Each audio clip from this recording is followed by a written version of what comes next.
Feedback loops in risk management. Feedback loops in risk management.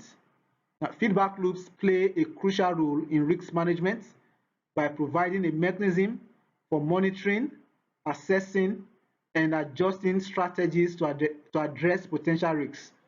And these loops help organizations adapt to changing circumstances, identify emerging risks, and refine their risk management processes. Now, the following is an overview of the role of feedback loops in risk management. The first is continuous monitoring. Now, feedback loops enable continuous monitoring of internal and external factors that may pose risks to an organization. Now, regularly collecting and analyzing data helps identify new risks or changes in the risk landscape. Next is early detection. Early detection. Feedback loops contribute to early detection of potential issues by facilitating real-time or near real-time monitoring. Now, timely identification allows for prompt action to mitigate or manage risks before they escalate. Assessment and analysis. Feedback loops help in assessing the impact and likelihood of identified risks. Now, ongoing analysis ensures that risk assessments are based on the latest information, allowing for accurate risk prioritization. Adaptation and adjustment. Based on feedback, organizations can adjust their risk management strategies and tactics. Adaptive risk management allows for agility in response to evolving threats or changes in the business environment. Learning and improvement. Feedback loops provide opportunities for learning from past experiences and the outcomes of risk management strategies. Now, this learning process enables continuous improvement in risk management practices over time. Communication and collaboration. Effective feedback loops enhance communication and collaboration within an organization. Information about risks and their management can be shared across departments, fostering a more integrated approach to risk management. Iterative risk assessments. Now, risk assessments are not static. They should be revisited and revised regularly. Feedback loops support an iterative approach to risk assessment, ensuring that risk profiles stay relevant and up to date. Technology and automation. Feedback loops can be enhanced through the use of technology and automation. Now, automated risk monitoring and reporting systems can streamline the feedback process, making it more efficient and responsive. Scenario analysis. Feedback loops facilitate scenario analysis to explore potential future risks and their potential impacts. And this proactive approach helps organizations prepare for a range of possibilities and even those that may not be immediately evident. In summary, feedback loops in risk management contributes to a dynamic and responsive approach in identifying, assessing, and mitigating risks. They are essential for organizations seeking to navigate an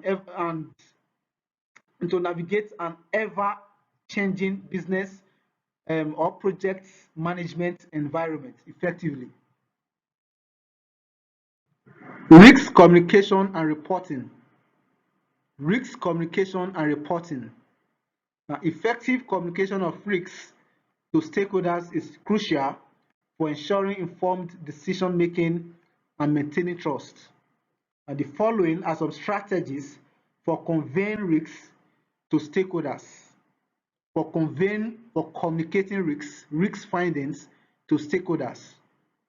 The first thing is to understand your audience.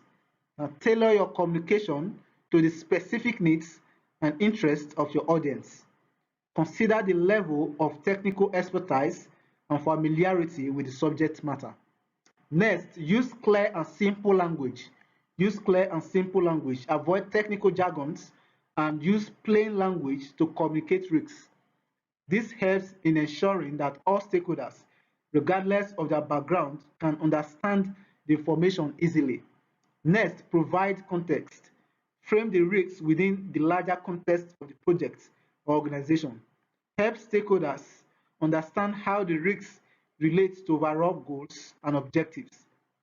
Visualize aids, the use of visual aids.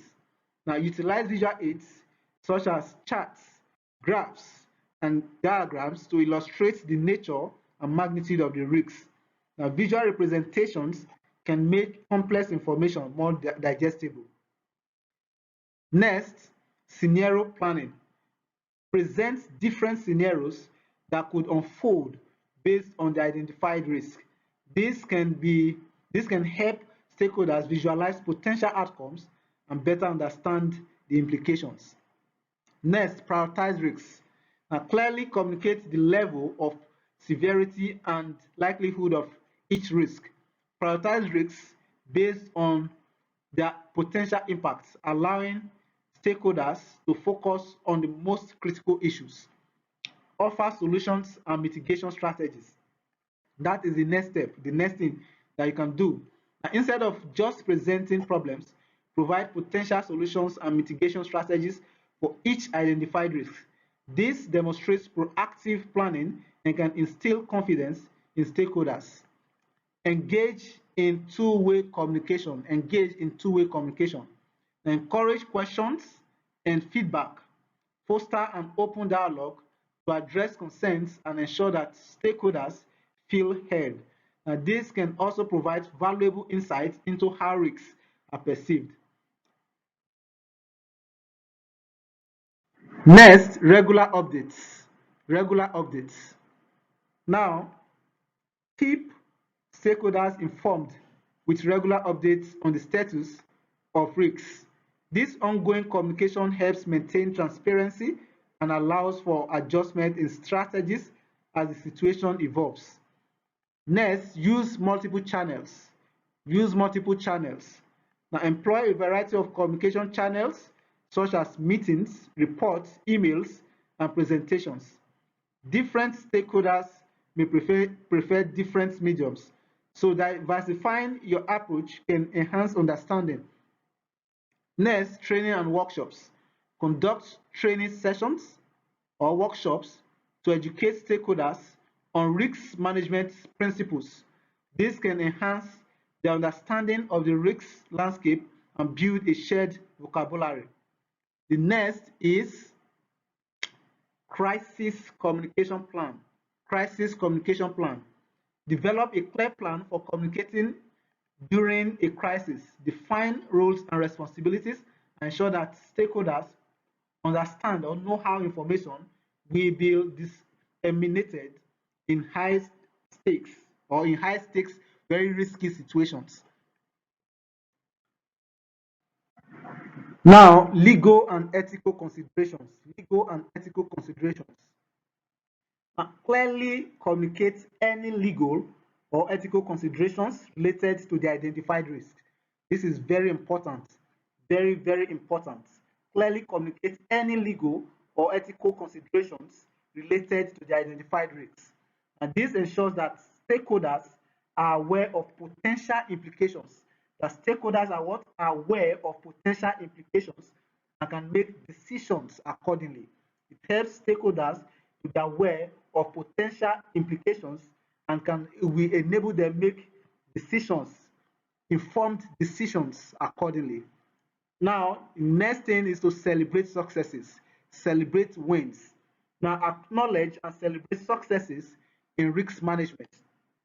Acknowledge and celebrate wins, successes in risk management, in all of your risk management efforts.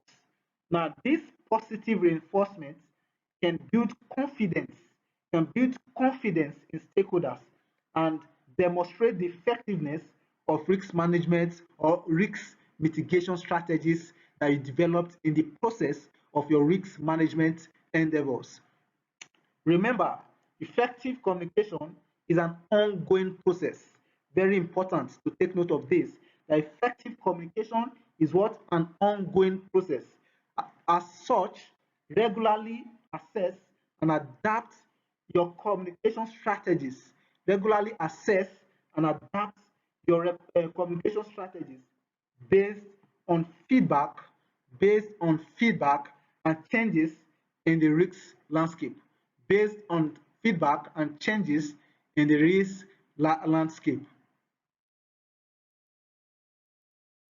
If you haven't done so yet, kindly subscribe to our YouTube channel by clicking on the subscribe button on the screen. Also, click on the notification button to get notified of our future videos. If you find this video especially helpful, please do not hesitate to like and share with your audience on social media.